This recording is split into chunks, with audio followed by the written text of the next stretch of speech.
Vamos a hablar del segundo tema en esta noche y tiene que ver con la revisión de condena a las doctoras de Ciudad del Este.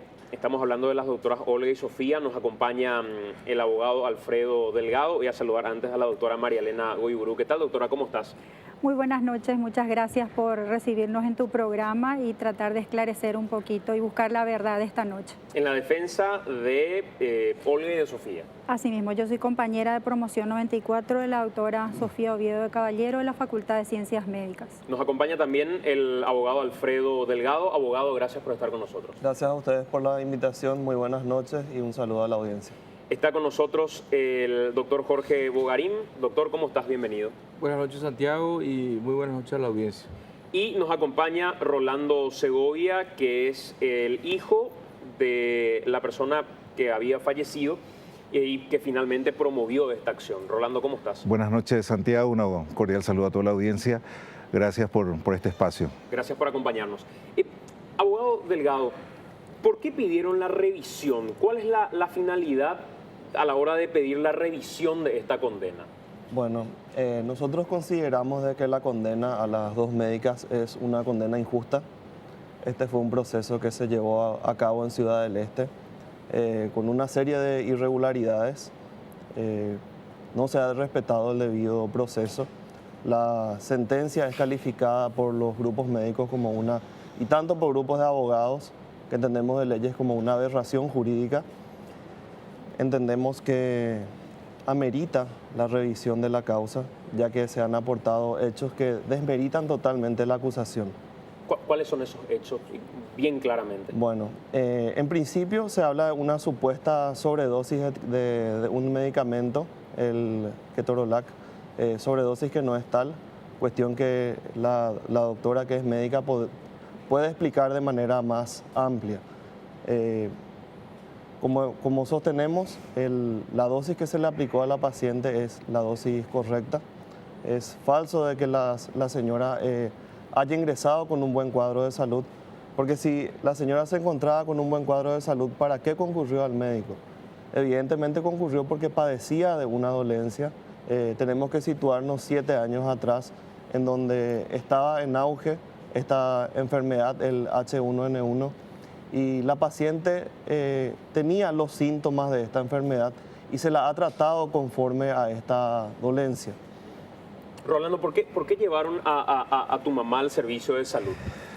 Bueno, lógicamente porque tenía un pequeño dolor, un leve dolor. Yo traje acá evidencias, porque a mí me gusta hablar con evidencias. Es fácil decir bla, bla, bla, pero cuando no tenés evidencia, ¿verdad? Acá yo tengo los documentos y esto hemos mostrado ya en el juicio oral y público. ¿Cómo ingresó mi mamá? 7 de agosto 2009, puño y letra de la hoy condenada Sofía Oviedo de Caballero. Las 15 horas de la tarde, tratamiento dolgenal indovenoso. Le da antigripal, paracetamol, antiflude, tomar mucho líquido. 7 de agosto, doctora Sofía Oviedo de Caballero. Solicito test para influenza. Eso fue a las 3 de la tarde. 15:40, dice, paciente reingresa traída de laboratorio, porque se fue para hacerse el test para influenza y volvió dentro del mismo edificio. Ella regresa ya en silla de ruedas. ¿Cómo regresa? Presentó vómitos, más debilidad generalizada, ya se interna en 40 minutos después de la primera dosis del medicamento. Fantástico. Test para influenza del laboratorio. Influenza A negativo, influenza B negativo. Correcto. Fantástico.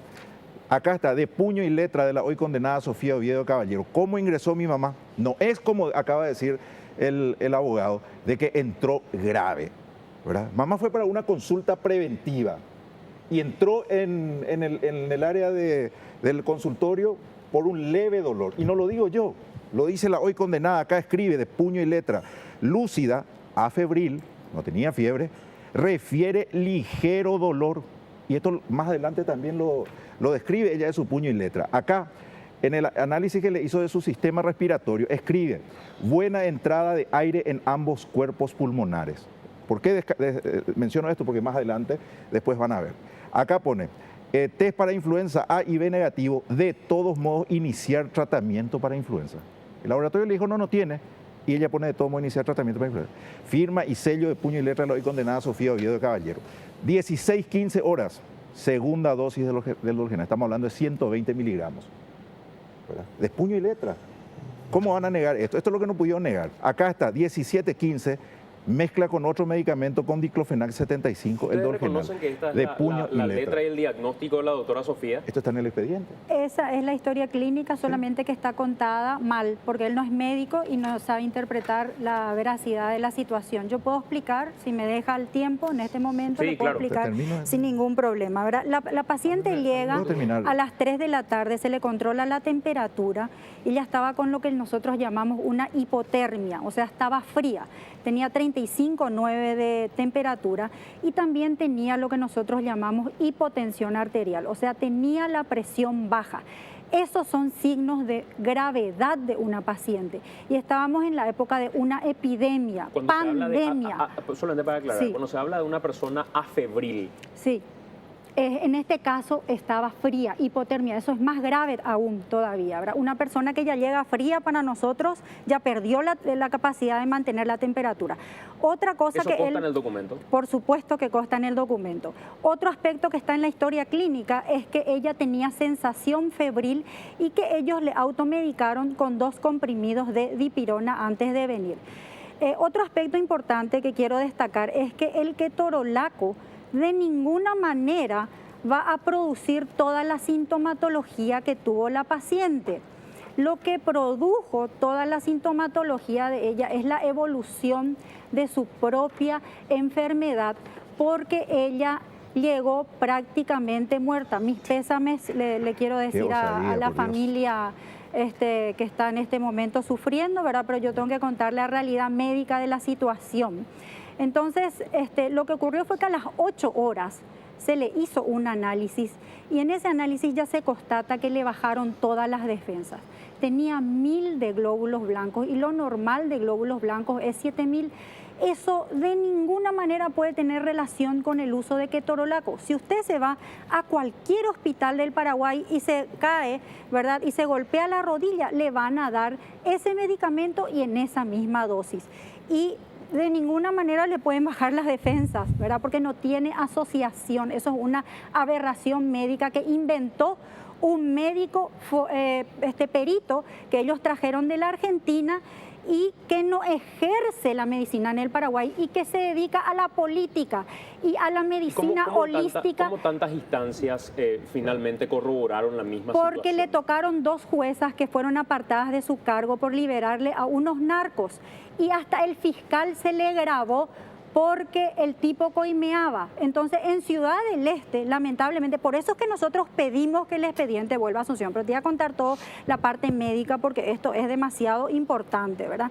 Bueno, la paciente empeora, le bajan los glóbulos blancos y le bajan lo que se llaman las plaquetas. Cuando a una persona le bajan las plaquetas, sangra fácilmente.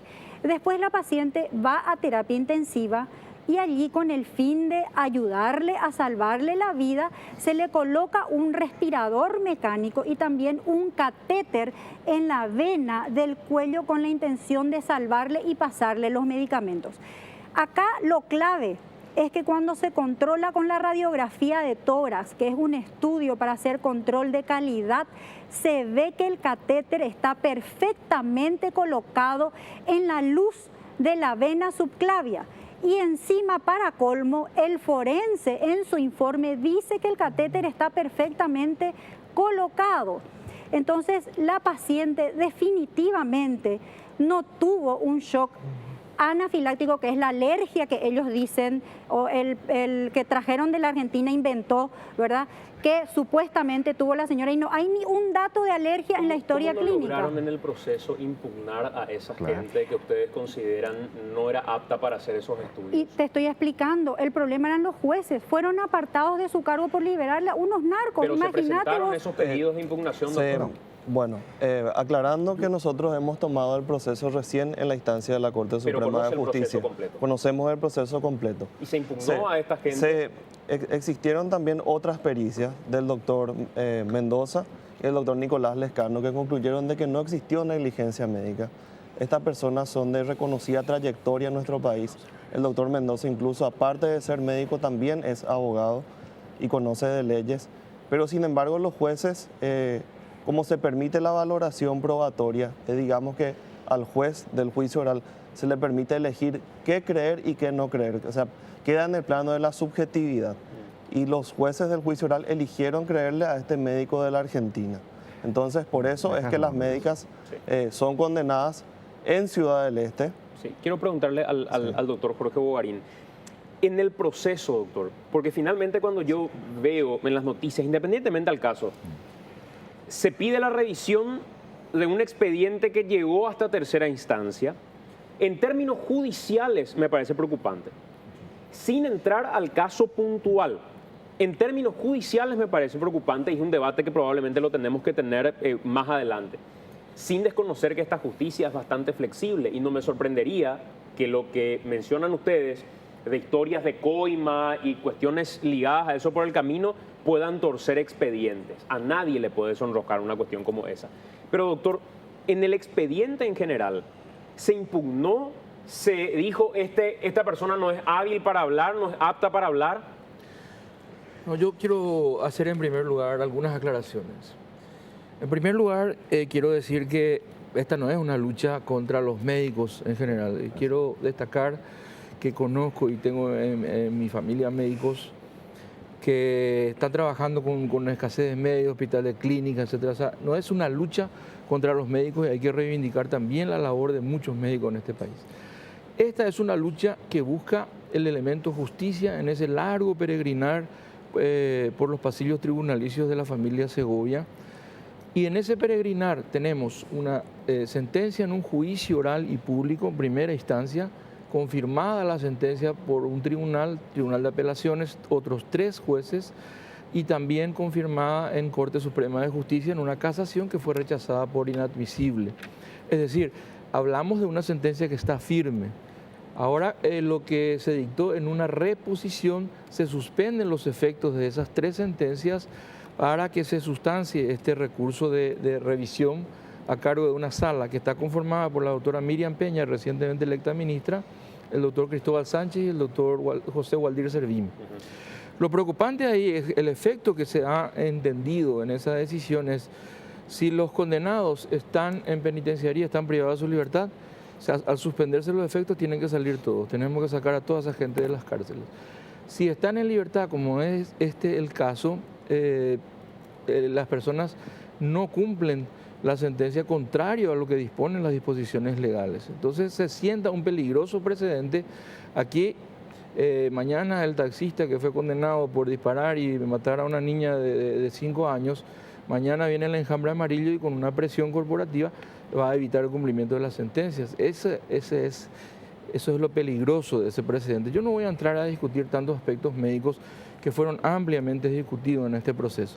Y si amerita, y si hay hechos nuevos, bueno, analicemos el recurso de revisión, pero que se cumplan. La seguridad jurídica aquí está en serio riesgo y eso es lo que quiero destacar. Y si no confiaban en los jueces, si no confiaban en los fiscales, si no confiaban en los peritos, existen los mecanismos procesales para impugnar. Estas personas tuvieron abogados defensores todo el tiempo, estuvieron en todos los procesos, pasaron por el sedazo democrático de un proceso que está firme. Sí. A la vuelta de la pausa, sí, y me gustaría abrir esto a toda la mesa, quiero ir con un tema que me pareció preocupante cuando el otro día hablábamos con vos estando en Ciudad del Este. Sí. Decías, acá presentaron placas radiográficas donde no existía una glándula mamaria siquiera y quisieron hacer pasar la placa radiográfica de un hombre, sí, así es, como la placa radiográfica de tu mamá. Así. Me pareció un elemento, y acá yo, como decía en el caso anterior de APA, soy partidario que las cosas se debatan con fines didácticos. Más allá de este caso en particular, yo soy de los que cree que el médico no es una persona impoluta sobre la cual no puede una impericia. Cuando este mismo programa presentó casos de enfermeros que recibieron su título en 48 horas y muchos de ellos están hoy, por culpa de la fiscal que investiga el caso, libres, teniendo un paciente en situación irregular, no sabiendo cuánto de goteo tienen que ponerle a tal o cual paciente o qué tipo de medicamento deben administrar. Pero no es un problema del médico, es un problema del sistema que expide de manera indiscriminada títulos de medicina o títulos de enfermero a gente que no está capacitada. yo soy de los que piensa que debe evaluarse la condición del médico que va a estar atendiendo tal o cual situación. Como también pienso que habiendo obrado convenientemente, el médico tiene la prerrogativa de poder realizar lo que en ese momento considera debe realizar según su real saber y entender ante un paciente determinado, sin que un tribunal termine decidiendo si una cuestión médica en el momento de urgencia, con la cantidad de pacientes que se tienen, se obró o no se obró de manera correcta. Me parece tan vidrioso el caso que de ambos lados puede existir una situación donde realmente hay un problema que en términos didácticos nos tiene que dejar una enseñanza a todos. Entonces, me gustaría debatir esos dos temas. La idoneidad del sistema en general médico, porque yo no creo que ninguno de ustedes quisiera defender a una persona que no está formada suficientemente para que atienda a mamá, a papá o a quien sea. Nadie querría una situación como esa, o a su hijo. Pero en contrapartida, si esa persona está habilitada e ingresó al sistema médico bajo las de la ley y como corresponde, se debe respetar el procedimiento que consideró oportuno en un momento determinado en el que creyó que ese procedimiento, según los análisis, según las plaquetas, los glóbulos blancos, era lo que correspondía hacer. Porque hablar con el diario del lunes me parece hasta perverso dentro de esa historia. Hacemos la pausa, venimos con eso a la vuelta del corte.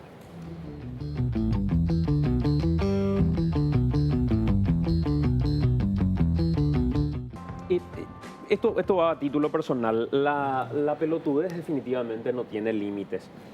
Quien no conozca mínimamente, pero mínimamente este programa, podría sostener que acá no se va a hablar de Roberto Cárdenas porque Roberto Cárdenas pidió o llamó a no sé quién para que no se hable de él.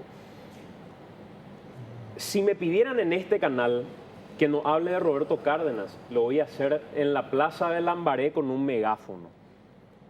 Y lo voy a transmitir a través de mis cuentas personales y voy a hablar y voy a decir lo que tenga que decir con relación a Roberto Cárdenas. Porque yo creo que la ciudadanía considera, que la ciudadanía, perdón, debe recibir una explicación de una persona que está acusada de haber afanado, de haber robado, de haber desviado cuanto menos 8.000 millones de guaraníes dentro de su gestión. Vamos a hablar de Roberto Cárdenas en este programa. Teníamos a una persona que habíamos invitado a la fiscala del caso para hablar y la fiscala finalmente nos dijo que para evitar cualquier tipo de recusación o lo que fuera, preferían no estar en el programa de hoy. Pero en el próximo programa, y en el próximo, y en el próximo, por supuesto que vamos a hablar de Roberto Cárdenas. Porque siempre lo hicimos.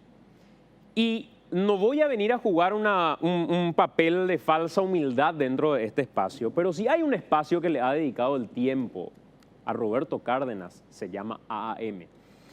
Y si hay un canal que se ha encargado de mostrar las chanchadas durante su gestión, hasta de los carnavales de su gestión, carnavales digo los de febrero, más allá de los carnavales de su gestión misma, fue este programa y lo vamos a seguir haciendo.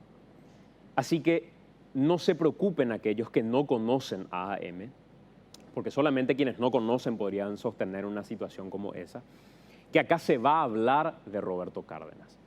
Y se va a hablar enumerando todo el historial, no su última causa.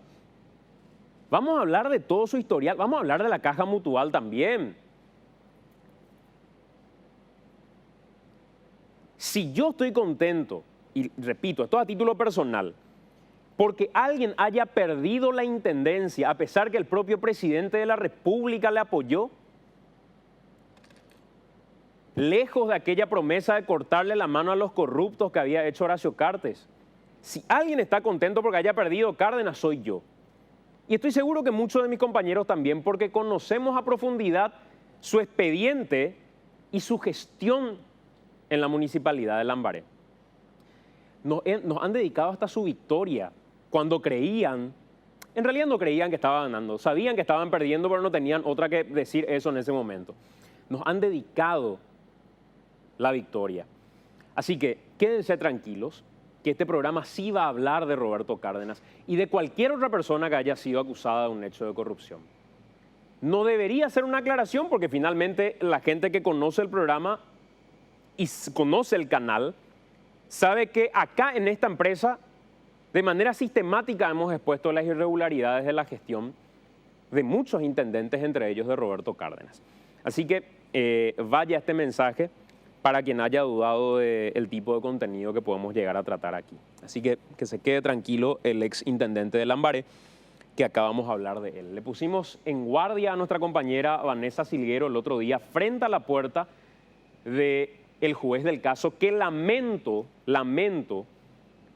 no haya evaluado la gravedad que implica tenerle libre a una persona con el nivel de acusación que tiene encima Roberto Cárdenas. Pero finalmente, más allá de la justicia, creo que la gente hizo lo que tenía que hacer y es castigarle en las urnas. Ahora queda que la justicia se ponga a la altura de la situación. Rolando, quisieron hacer pasar la placa radiográfica de un hombre como la placa radiográfica de tu mamá. Así mismo, y fue en el 2013 en el juicio oral. Y quiero decir algo, escuché aquí que dijo, bueno, que prácticamente mi mamá iba a morir nomás luego, que entró grave y tal cosa. Acá está el expediente.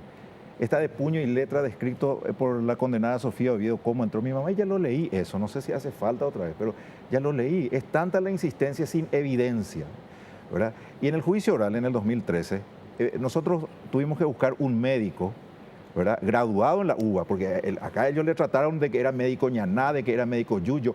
Tiene matrícula de médico desde 1977 en Paraguay, tiene consultorios en Asunción y tiene consultorios en Buenos Aires, Argentina.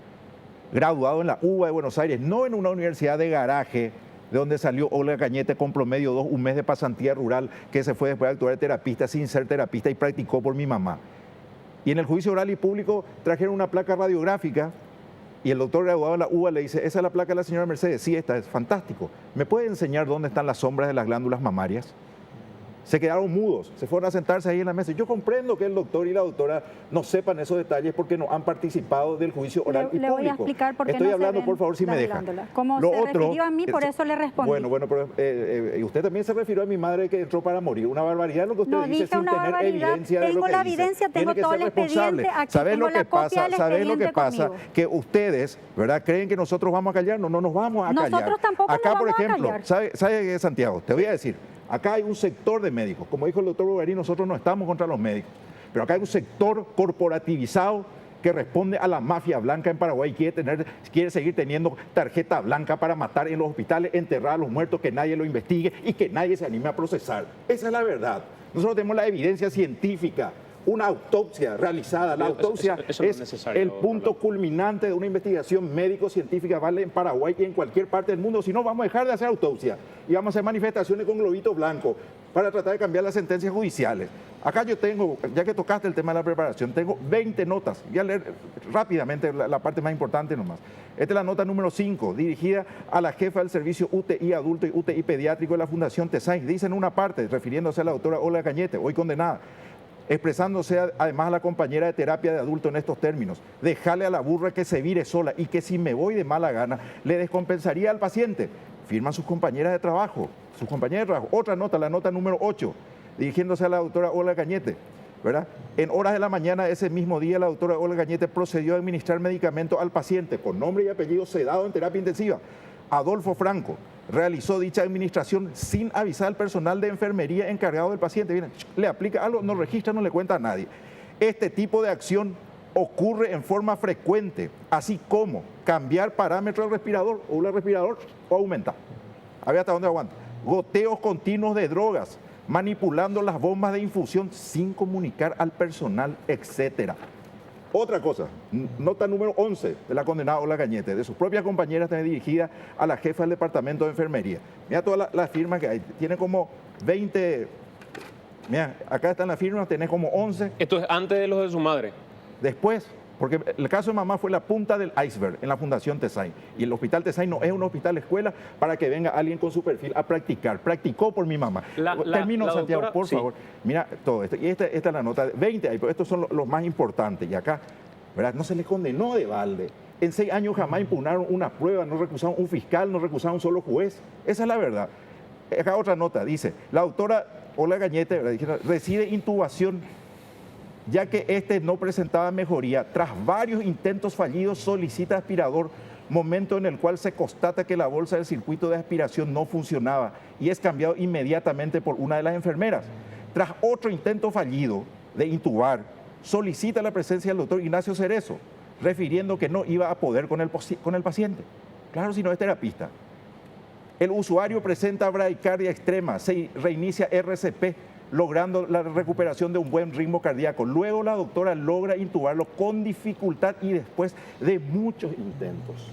Bueno, me gustaría Vamos a hablar con responder un evidencia. poquito a lo que está diciendo.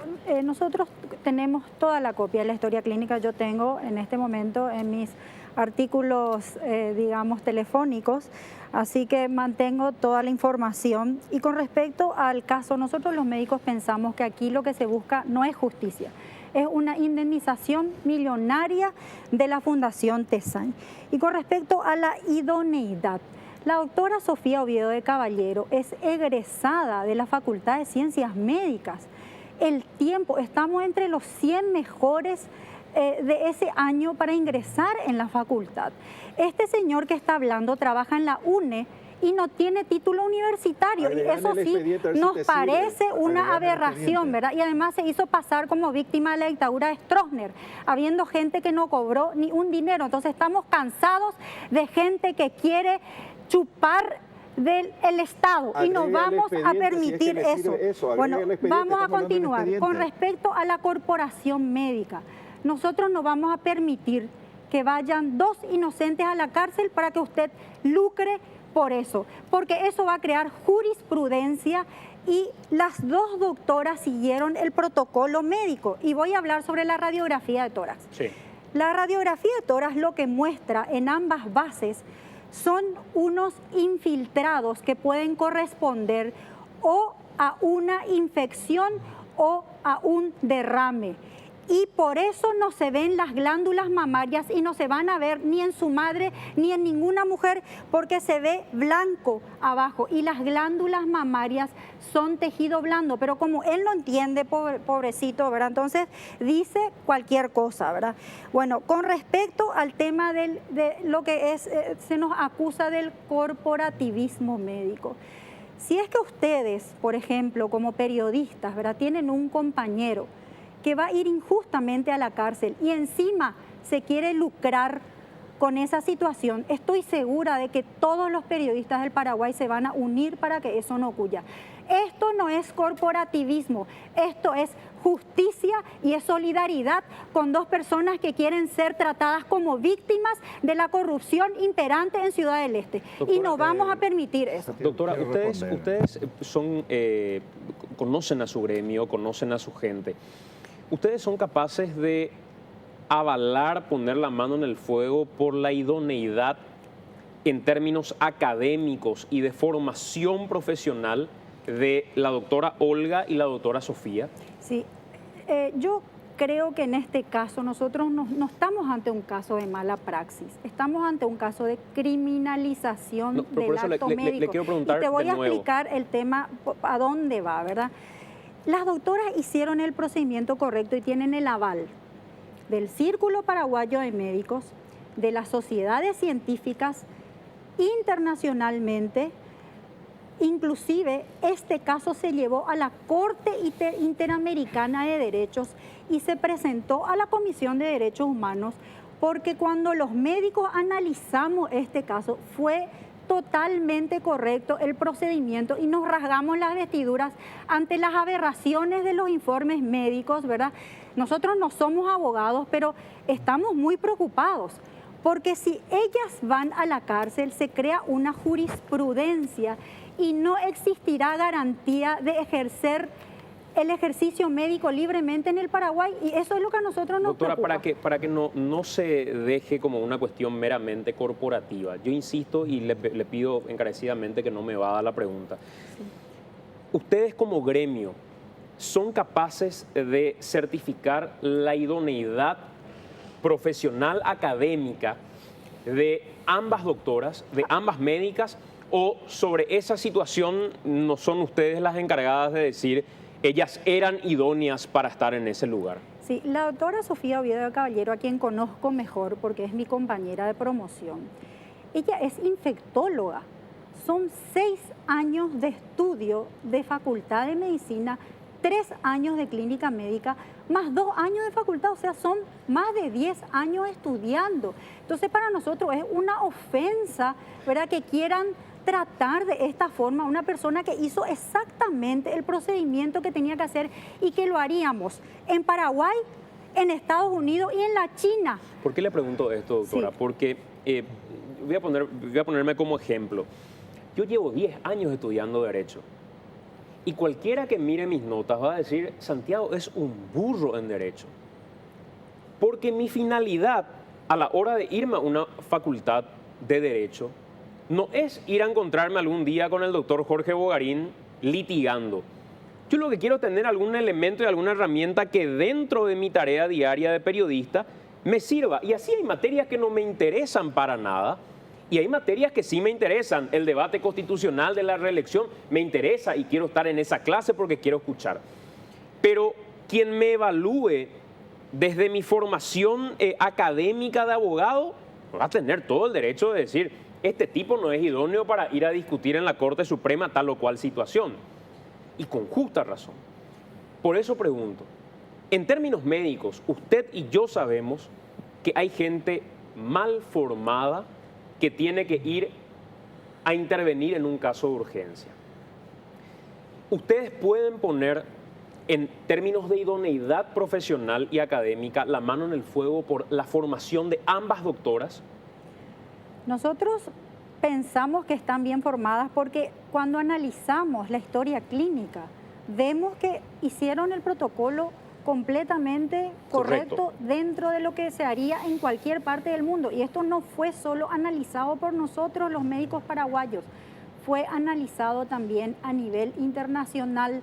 Por eso es que no estamos nosotros dudando. Y otro aspecto muy importante que me gustaría destacar, ya que el señor tiene ahí una fotografía. Esa fotografía para nosotros es una ofensa a la inteligencia, porque ahí se ve sangre roja rutilante y el informe del forense fue realizado 16 días después. Entonces están utilizando una foto trucada. Ahí se ve una herida enorme en la vena subclavia. Si es que la paciente hubiese fallecido por esa herida enorme, ella hubiese muerto en 5 minutos y la señora murió en 12 horas. Entonces no existe una correlación. Además, aunque esta radiografía no sea la correcta, ella murió con una hemoglobina de 11, significa que no sangró, porque la hemoglobina en sangre te da el parámetro de la cantidad de sangre que perdió una persona. Y si una persona muere, tiene que tener, por desangrada, como quieren decir estas personas, ¿verdad?, va a tener una hemoglobina de 3. Entonces, para nosotros, este caso, ¿verdad?, es una injusticia que se quiere, lamentablemente, llevar a lo civil para un cobro. Y lo peor de todo es que este es el caso índice. Si nosotros permitimos, es como cuando hay una epidemia, ¿verdad? Por ejemplo, chikungunya empezó en Fernando de la Mora, ¿verdad? Si nosotros permitimos que esto ocurra, la vía central, cuando un terapista pone una vía venosa central, existe un 9% de riesgo de complicación, pero no es por culpa del terapista. Cada cuerpo humano es diferente. Entonces, por ejemplo, hay personas que tienen la pleura más alta. Entonces le pone la vía central y se perfora la pleura y se produce una complicación, ¿verdad? Entonces, dentro de 2 años, todos los médicos que ponen vía central van a estar demandados, pero no es por mala praxis, es porque se está queriendo criminalizar el acto médico. Y eso es lo que no vamos a permitir. ¿Qué nos tiene que hacer? Quiero decir algo, sí, doctor, un segundito. ¿Qué nos tiene que hacer creer que lo que dicen los médicos con respecto a que la familia Segovia está detrás del botín de 1.400 o más millones de guaraníes a partir de la muerte de su madre. Sí. Y le pido disculpas por preguntarle de esa manera. Finalmente estamos hablando de la muerte de una persona, pero creo que es oportuno el aclarar y decir, ¿qué nos tiene que hacer creer que no es una pelea por el botín donde no importa cuánto se coimee por el camino, sino que importa cuál es el monto final que se va a terminar cobrando? Yo te voy a decir una cosa, Santiago, con total honestidad. A nosotros el dinero no nos interesa. Ellos hablaban, los médicos, porque ellos hacen como la estrategia de campaña del jefe de propaganda de Hitler. Miente, que algo quedará. Intentan instalar la duda, pero acá vemos en esta mesa, no traen ninguna evidencia. Ellos hablan de que nosotros pedíamos 4 millones de dólares. La Cecilia Pérez el otro día dijo en radio de que nosotros manipulamos el cadáver de mi mamá. Acá se está diciendo de que las fotos son trucadas. Dicen las cosas. ¿Y sabes qué es lo grave, Santiago? ¿Sabes qué es lo grave de esta situación? Que acá hace 10 meses, ¿verdad? Ellos no tienen argumento, por eso van a lo personal. No, fulano el que trabaja tal parte, el que es tal cosa. No puede reclamar negligencia médica. No puede reclamar justicia para su mamá que murió en un hospital. ¿Por qué tal cosa? Van a lo personal. Hacen bullying contra la familia. Y dos ejemplos te voy a dar. Acá médico cirujano escribe en el Facebook. Miguel Caballo, ¿de qué mierda le acusan a las médicas si le trajeron a una anciana hecha pelotas? ¿Dónde está el trato humano? Están denigrando a una persona que murió y que ni siquiera puede defenderse. Otro, Cristian Ricardo Burifaldi Ábalos, pone letreros, prohibida la entrada a la familia Segovia en los hospitales. Eso es terrorismo. Terrorismo médico es lo que están haciendo. Y si piensan que van a hacernos retroceder, no lo van a lograr. No lo van a lograr porque cada vez que en nuestra memoria viene el rostro de mi mamá, viene su sonrisa, nos da fuerza para esa diela. Pueden hacer 500.000 marchas, aunque seamos 2 o 3, ahí vamos a estar. Porque tenemos la evidencia científica, o si no, dejémonos de hacer autopsias y salgamos a hacer marchas. Otra última cosa. No me gustaría entrar a la cuestión que digan en las redes sociales porque no hay ninguna manera de... Este último nomás, otro médico. Pero si cae en mis manos, ay, mi madre no sabe lo que le espera. Que su puta madre lo atienda, porque pobre él si cayera en mis manos. Eso es lo que nos estamos enfrentando hoy en día, al corporativismo. Reitero, este fue un juicio y acá está la evidencia de puño y letra. No se les condenó de balde, como ellos insinúan, de que fue Yo le pido que en los 6 años del Rolando, proceso jamás... cuando vos decís que quieren instalar aquello de la indemnización, yo te vuelvo a preguntar. Sí. ¿Ustedes van a cobrar efectivamente esa indemnización? A nosotros no nos interesa, Santiago. No. ¿Y Pregunto, ¿van a cobrar? ¿Y por qué no retira entonces la demanda? Y no hay problema, podemos retirar la Y demanda. bueno, y retiren, señor. No hay ningún problema, Retire, vamos a retirar, señor. no hay ningún problema. Retire, señor. No hay ningún problema en No hay eso. problema. Ese es un proceso que sigue, ¿verdad? Está ahí, nosotros no nos interesa. En el ámbito civil está En el hablando. ámbito civil, pero ellos tienen que entender también una cosa, porque ese hace parte de su estrategia, tratar de ponernos mal a nosotros ante la sociedad, blequearnos. Esa fue su estrategia que todos los días están en las redes sociales. Le persiguen a todos los que están con nosotros, a todos. Y tratan de denigrar al doctor José Bellasay, al doctor Abilio Obregón le corrieron de su reunión científica que hicieron en Ciudad del Este. ¿Por qué el doctor Guatier le hizo correr ahí de la reunión y no le quiso escuchar al único testigo calificado, colega de ustedes, que participó de la autopsia de mi madre? Doctor Bogarín. Santiago, yo quiero poner un poco, quiero decir que, y va también para el señor Segovia, con todo respeto, de que tenemos que llevar esta discusión, este debate, sin agresiones y agresiones personales y ofensas. Yo vine a este programa para debatir y debatir jurídicamente y estamos frente a un buen profesional para analizar cuestiones jurídicas, desdramatizar un poco y ver. Lo que hay que evitar, a mi criterio, es que estas discusiones, que son muy interesantes, que se conviertan en una cuarta instancia o que un recurso de revisión se convierta en una cuarta instancia, porque eso es contrario al ordenamiento jurídico. O sea, acá estamos hablando de un homicidio, una mala praxis, resultado de muerte se produce como consecuencia de la infracción de los deberes de cuidado. Y en principio en las 3 instancias se declara de que hubo un caso de mala praxis que ahora la defensa de las médicas están planteando una revisión. Bueno, sigamos los caminos institucionales, sigamos, y si hay que abrir, si hay que hacer pruebas, hagámosla. ¿Ustedes pueden interponer algún tipo de acción para evitar la figura de la revisión? No, la revisión está prevista como un recurso extraordinario en la legislación. Lo que nosotros estamos reivindicando es que hay 3 instancias, las 3 instancias, la sentencia está firme. Y hay normas que declaran expresamente que una vez que está firme, la sentencia tiene que ser cumplida, que es lo que se llama la ejecutoriedad. La Corte, esta sala conformada, dice por el 454 de la ley procesal, esto tiene un efecto suspensivo, salvo que exista disposición legal en contrario. Las disposiciones legales en contrario están en el 493 de la misma ley procesal y el 295 del Código de Ejecución. Considero interesantes las exposiciones tanto de la doctora como del señor Segovia, pero yo lo que digo es que instar a la calma, evitar las agresiones personales. Lo que acá tenemos que... Claro, pero pasa, porque la gente doctor, está... que acá hay 2 aristas que me parecen, más allá de los debates jurídicos, este no es un tribunal. La arista médica, que es la que sufre cualquiera dentro del sistema médico, cualquiera que pueda estar viendo y dice, el médico que me haga, el confiar en el médico me parece fundamental. Generar el pánico y el terror a la hora de ir a que un médico atienda creo que es perjudicial. Es tan perjudicial como aquel que googlea todo lo que encuentra y después se va y le quiere decir al médico esto hay que hacer así, así, así, así. Y en contrapartida, también me parece válido que se pueda admitir dentro de un debate el que un médico pueda estar o no lo suficientemente formado para un procedimiento.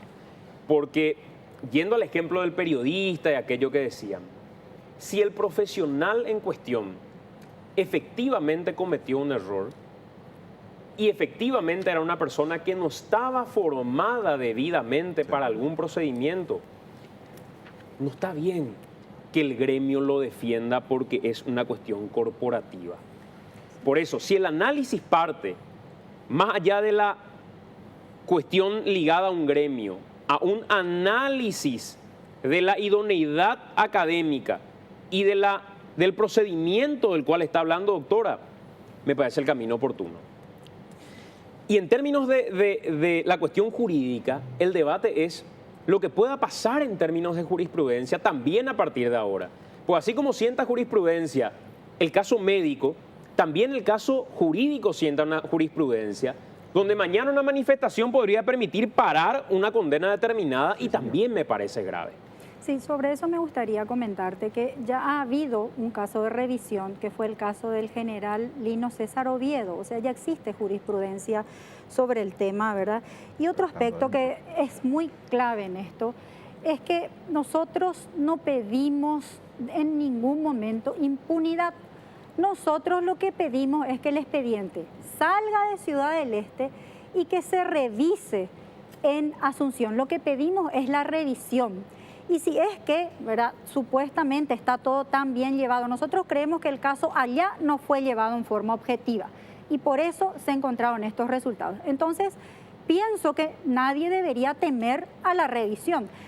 En Asunción considero que hay, y tengo amigos, familiares, jueces, ¿verdad?, y abogados que son honestos. Yo no me siento que vivo un terrorismo judicial y por eso siempre le digo a mis colegas, por favor, vamos a respetarnos, vamos a respetar todas las instituciones y tratamos de no manejarnos de esa forma.